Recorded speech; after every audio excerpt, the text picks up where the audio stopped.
کتنی بڑی بات ارشاد فرمائی، فرمایا لا تقنطوا من رحمت اللہ، تم نے میری رحمت سے نا امید نہیں ہونا۔ اللہ کی رحمت سے نا مالک کیا ملے گا؟ فرمایا ان اللہ یغفر الذنوب جمیعا، اللہ سارے گناہ معاف فرما دے گا۔ تو جن لوگوں کو اللہ کی رحمت پر نبی کریم علیہ السلام تشریف فرما ہے، امام غزالی نے لکھا ایک بدو آ گیا، دیہاتی سادہ آدمی، سادے بندے بھی سادے ہوتے ہیں، ان کا بھی اپنا طرز زندگی ہوتا ہے۔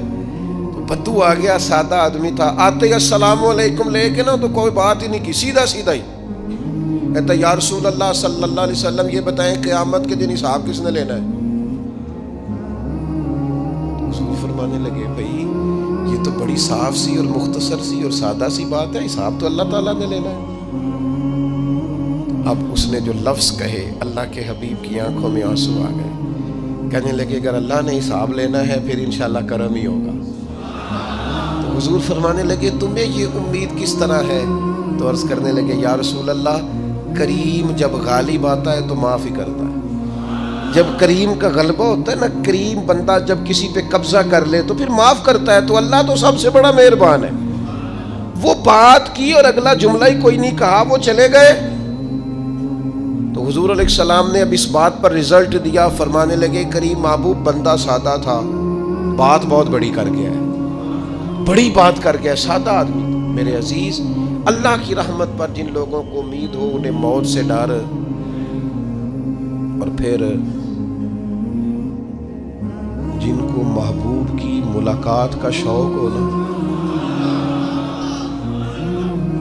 ہم نے جان دے دی وعدہ دیدار پر، ہم سے وعدہ کیا گیا تھا کہ تم مرو گے نا تو تمہیں دیدار ملے گا، تو ہم نے جان ہی دے دی وعدہ دیدار پر، جان ہی دے دی وعدہ دیدار پر۔ اور پھر فرماتے ہیں نقد اپنا دام ہو ہی جائے گا، فرماتے ہیں ہم نے جان دی ہے اس وعدے پر کہ وہ ملے گا، تو امید ہے کہ یہ سودا ادھار نہیں۔ جیسے ہی قبر میں جائیں گے سامنے حضور کی زیارت نصیب ہو جائے گی۔ اس لیے لحد میں بھی عشق رخ شاہ کا داغ لے کے چلے، اندھیری رات سنی تھی سو چراغ لے کے چلے۔ یہ حدیث آپ نے بھولنی نہیں، یہ تنہائیوں میں یاد رکھنے کی روایت ہے، یہ تنہائیوں میں پڑھنے کی روایت ہے۔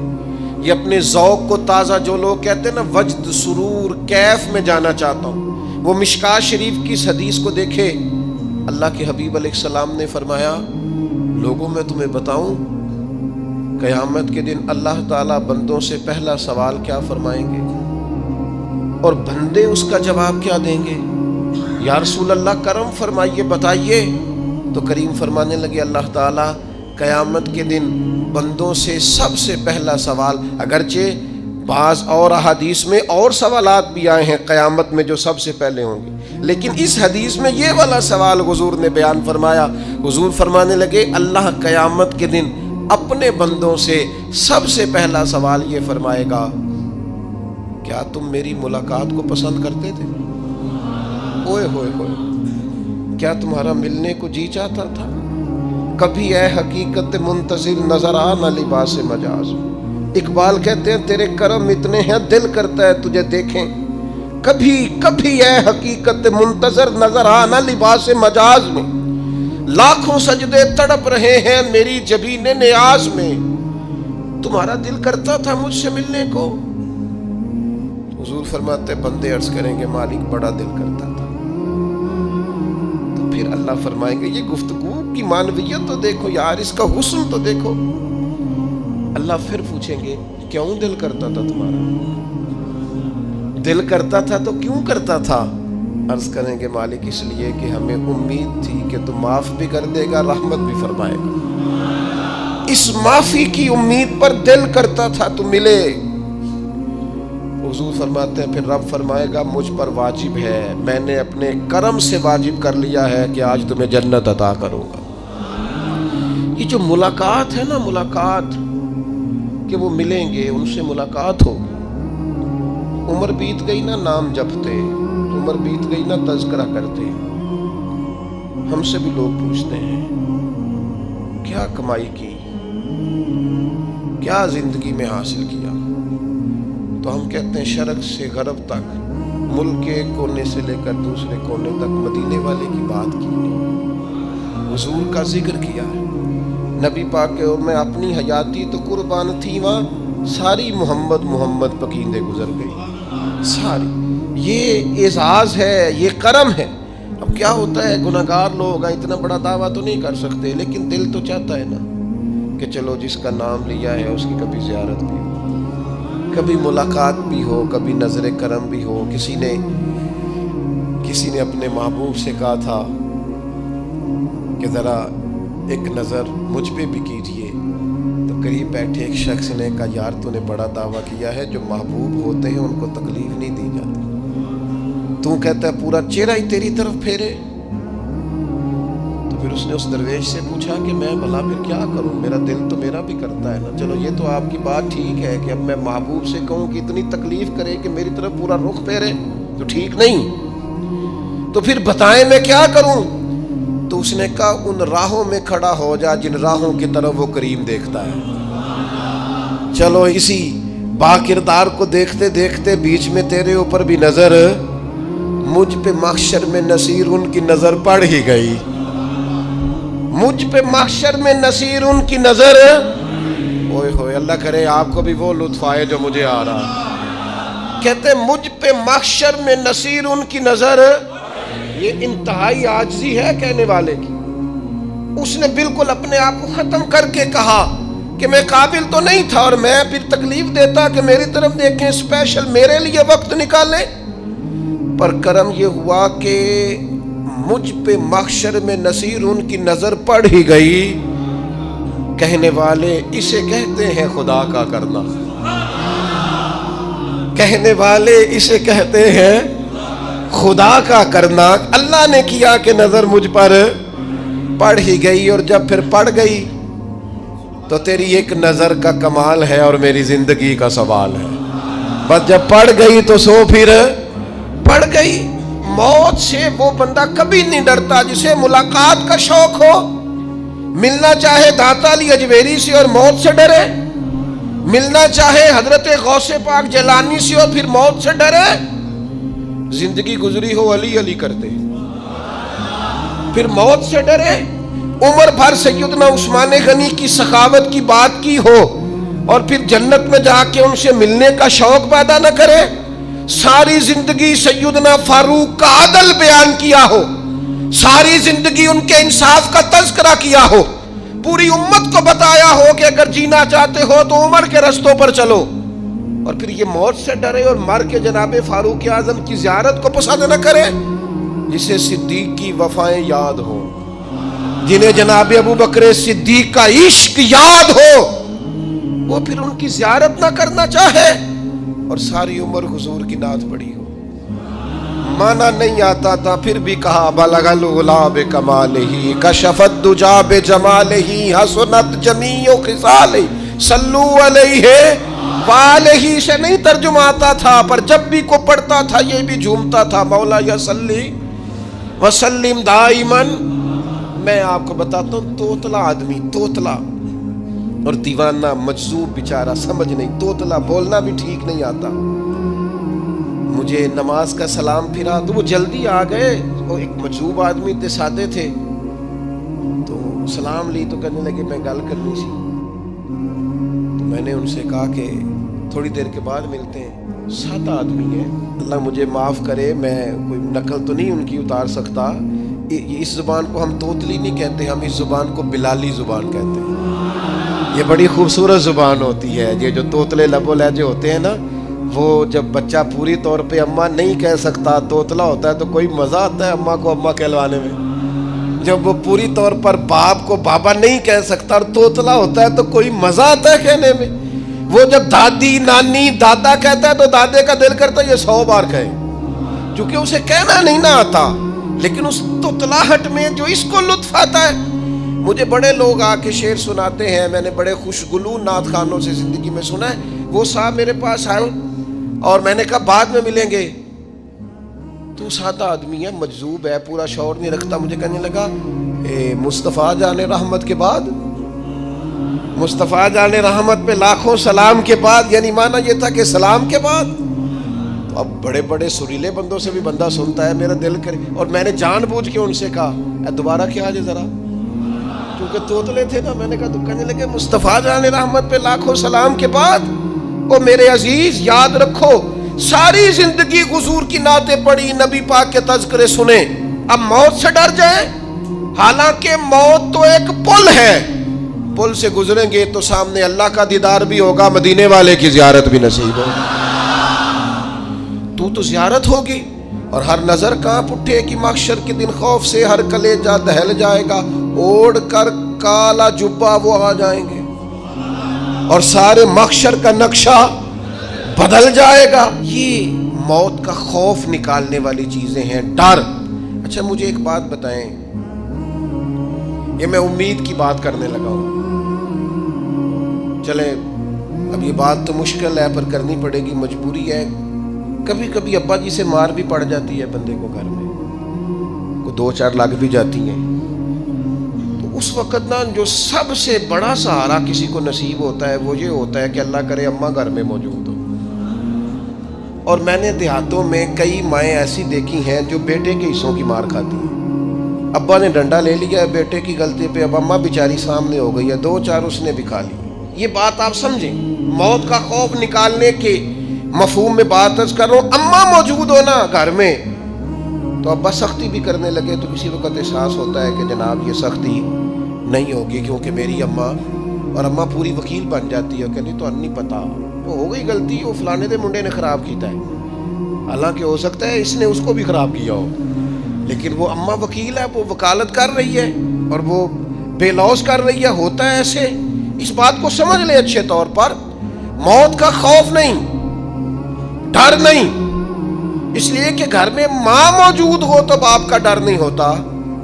تو قبر حشر میں تو رسول کریم موجود ہے، وہاں تو نبی کریم موجود ہے، وہاں تو اللہ کریم اپنی رحمت فرمائے گا بندوں پر. اس لیے خوف نہیں، پینک نہیں، اپنی غلطیوں کا احساس ضرور کریں، اپنے اعمال پر توجہ ضرور دیں، لیکن موت کے خوف تلے دبتے نہ جائیں. انشاءاللہ صبح قیامت کرم ہوگا. میرے نبی پاک علیہ الصلوۃ والسلام نے تو فرمایا ہے بس ہم نے ایمان کامل لے کے جانا ہے دنیا میں. حضور نے فرمایا ہے جس طرح 14ویں رات کا چاند چمکتا ہے اس طرح میرے غلاموں کے چہرے چمکیں گے قیامت کو. اللہ کے رسول صلی اللہ علیہ وسلم فرماتے ہیں جسم کے جن جن حصوں پر وضو کا پانی لگتا رہا وہ قیامت میں چمکیں گے. دور سے لوگ ان کا نور دیکھیں گے، پتہ چلے گا وہ محمد عربی کے غلام آ رہے ہیں. یہ کرم ہوگا صبح قیامت، یہ عطائیں ہوں گی. اس لیے مومن موت سے ڈرتا. سیدنا بلال حبشی رضی اللہ تعالیٰ عنہ، آخری وقت ہے، نزع کا عالم طاری ہے، اور یہ گفتگو دیکھیں غلاموں کی. آپ کی اہلیہ رو پڑی، کہنے لگی ہائے ہائے افسوس. حضرت بلال فرمانے لگے کیا ہوا؟ کہنے لگی افسوس ہے کہ آپ دنیا سے جا رہے ہیں. تو حضرت بلال نے مضمون ہی بدل دیا، سوچ کا زاویہ ہی بدل دیا. فرمانے لگے یہ افسوس کا مقام نہیں، یہ تو خوشی کا مقام ہے. اس لیے کہ میری آج آنکھیں بند ہوں گی، قبر میں کھلیں گی، مدینے والے محبوب سے بھی ملوں گا، حضور کے غلاموں سے بھی ملوں گا صلی اللہ تعالی علیہ وسلم. تو موت تو مقام مسرت ہے، اور اگر یہ مل جائے زندگی میں. ایک بدو ایمان لے آئے، ابن ماجہ میں موجود ہے. حضرت ابو ہریرہ رضی اللہ تعالیٰ عنہ حدیث کے راوی ہیں، فرماتے ہیں ایک بدو ایمان لائے اور انہوں نے حضور علیہ السلام کے ساتھ ہجرت بھی کی. ابن ماجہ میں موجود ہے. تو نبی پاک علیہ السلام نے نا انہیں ایک صحابی کے ساتھ کر دیا. اب ان کے کام کاج میں مصروف ہو گئے ان کے ساتھ. تو حضور علیہ السلام نے نا ایک جگہ سے مال غنیمت آیا. تو طریقہ مبارکہ یہ تھا کہ مال غنیمت میں سب کو حصہ دیا جاتا تھا. اگرچہ وہ جہاد پہ نہیں گئے لیکن حضور نے انہیں بھی حصہ دیا. تو وہ صحابی تو رو پڑے، عرض کرنے لگے حضور میں اس کے لیے تو ایمان نہیں لایا تھا. حضور نے فرمایا پھر بتائیے، گرچہ حضور جانتے ہیں کس لیے لائے تھے. عرض کی حضور میں تو اس لیے ایمان لایا تھا کہ میں رب کی راہ میں لڑوں گا اور میں اپنی جان پیش کروں گا. میں شہادت کے لیے ایمان لایا تھا، مجھے یہ مال دولت نہیں چاہیے. تھوڑی ہی دیر گزری کہ ایک اور مارکے کا اعلان ہو گیا، جنگ کا اعلان ہو گیا. حضور نے فرمایا چلو. وہ گئے اور چند ہی لمحے گزرے کہ وہ میدان میں اترے اور پھر شہید ہو گئے. صحابہ کرام ان کی مقدس لاش مبارک کو اٹھا کے محبوب کے قدموں میں لائے تو نبی کریم نے کیا خوبصورت بات ارشاد فرمائی. حضور فرمانے لگے دیکھو اس نے اللہ کی تصدیق کی ہے تو رب نے بھی اس کی تصدیق فرما دی. اور پھر یہ دو جملے محبوب کہتے کہتے اٹھے اور پھر حضور نے اپنا جبہ مبارک اتارا اور اتار کے فرمایا اس بندے کو نہ اس جبے میں کفن دے دو, اس میں اسے کفن دو, اس لیے کہ تو شہادت کے لیے ایمان لایا, موت کی آنکھوں میں آنکھیں ڈال کے جیا, اپنی زندگی کمزور نہ گزاری. مسلمانوں پہ کافر کا رعب طاری ہو گیا ہے. ایک تو ہوتا ہے نا کہ کوئی مدد کرنا, کوئی آگے بڑھنا, فلسطین کا نام تک نہیں لے رہے حکمران زبان سے, ذکر تک نہیں کر رہے, چینل ذکر نہیں کر رہے. اتنا رعب, اتنا کفر کا خوف, صرف اس لیے کہ ہمیں موت کا ڈر ہے. مر جائیں گے تو بستر پہ نہیں مریں گے, بیماریوں سے نہیں مر جاتے لوگ. خدا کے بندو اپنی زندگی میں اتنا خوف اگر موت کا پیدا کر لو گے. حضرت سعید ابن جبیر رضی اللہ تعالیٰ عنہ بہت بڑے فقیہ تھے. حجاج بن یوسف نے بلایا اور کہنے لگا میں تمہیں موت دینے لگا ہوں, مار دوں گا تمہیں. بڑا ظالم آدمی تھا, بڑے لوگ اس نے قتل کیے تھے. حضرت سعید رضی اللہ تعالیٰ عنہ مسکرا پڑے اور غصے میں آیا, کہنے لگا کیوں ہنستے ہو؟ فرمانے لگے تو بڑا بیوقوف ہے, تجھے کس نے کہا زندگی اور موت تیرے ہاتھ میں, یہ تو تب آئے گی جب میرا رب چاہے. کہنے لگا لے جاؤ ان کو اور جا کے قتل کر دو. تو وہ جب جلاد لے جا رہے تھے تو آپ اور کھل کے مسکرائے, ہنسے.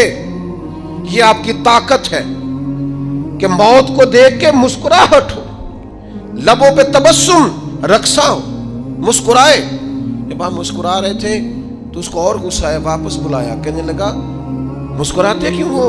فرمانے لگے تیری جرت پہ مسکرا رہا ہوں اور اس بات پہ مسکرا رہا ہوں کہ رب کتنا بے نیاز ہے, تیرے جیسے لوگوں کو بھی مہلت دے رکھی ہے.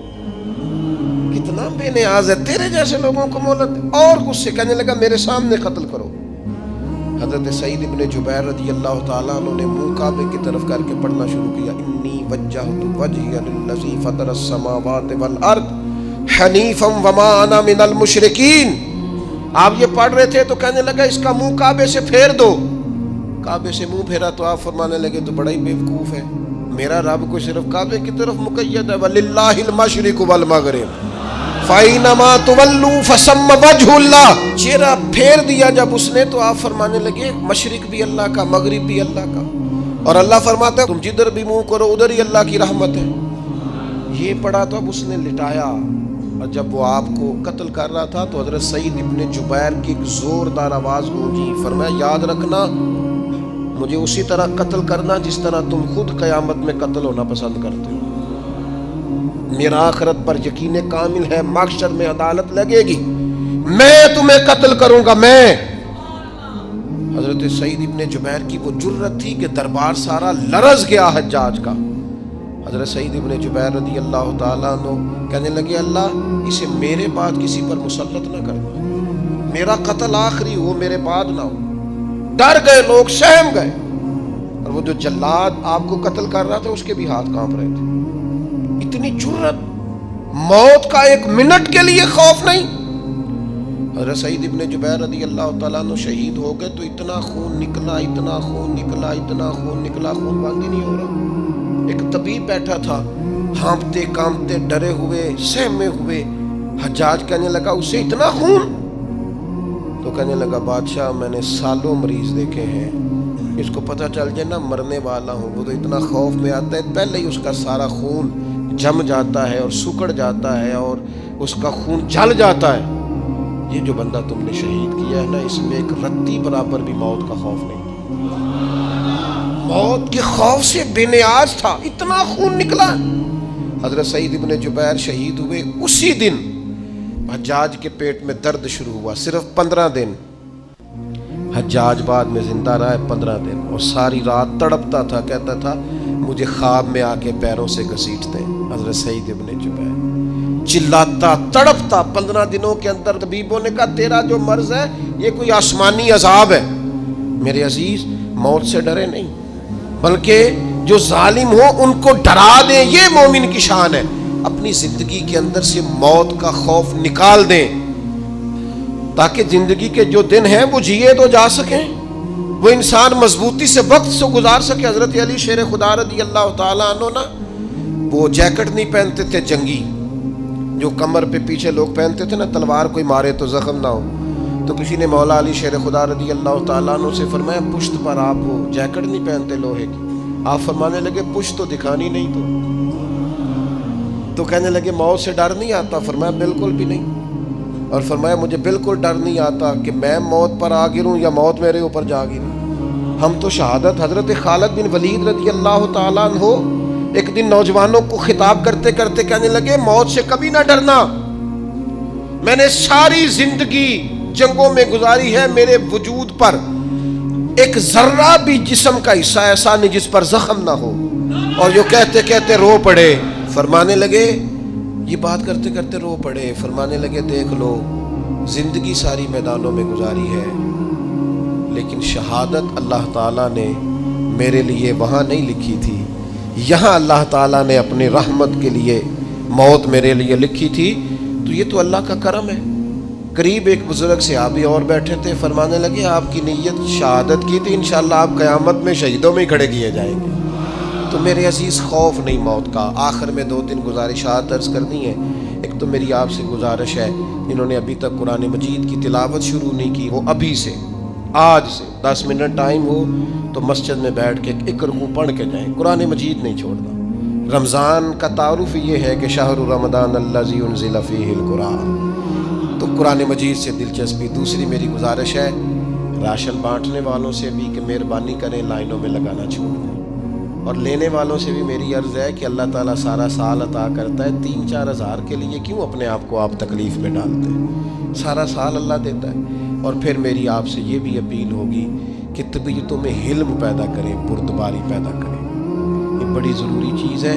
مثبت سوچیں لائیں، روزہ ہماری تربیت کرتا ہے۔ اور پھر آپ سے یہ بھی اپیل کروں گا رمضان شریف کی مقدس گھڑیوں میں صرف اپنے لیے نہیں سوچے، امت کے لیے سوچیں، بالخصوص فلسطین کے مسلمانوں کے لیے کم از کم دعا مومن کا ہتھیار ہے، وہ تو جم کے کریں اللہ کے حضور۔